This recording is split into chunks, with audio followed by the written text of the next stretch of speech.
बीड जिल्हा हा नेहमी चर्चेत राहिलेला जिल्हा आहे. कधी राजकारण तर कधी जातीवाद. सर्वजण बीड जिल्ह्याबाबत सगळ्या वाईट बाबी दाखवतात. तर चला आता आपण बघूयात बीड जिल्ह्याबद्दल चांगल्या बाबी. बीड जिल्ह्यामध्ये एकूण 11 तालुके येतात. बीड जिल्हा हा ऊसतोड कामगाराचा जिल्हा म्हणून पण ओळखला जातो. पहिलं, सीताफळ.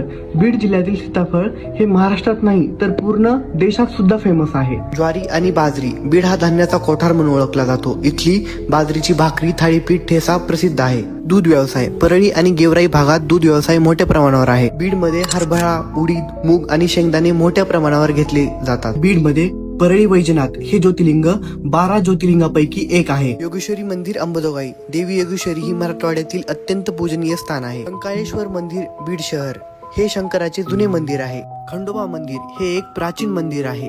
प्रसिद्ध पर्यटन स्थळे. बिंदुसार धरण बीड शहराजवळचं सुंदर धरण. कपिलधारा धबधबा. पावसाळ्यात हा धबधबा अप्रतिम दिसतो. किल्ले धारूर येथे प्राचीन किल्ला आहे आणि येथील सोन्याची बाजारपेठ पूर्वीपासून प्रसिद्ध आहे. पाटोदा येथील बालघाट टेकड्या. या टेकड्या सुंदर निसर्ग आणि शांत वातावरणासाठी प्रसिद्ध आहेत. माजलगाव धरण हे सिंदफणा नदीवर बांधलेले आहे.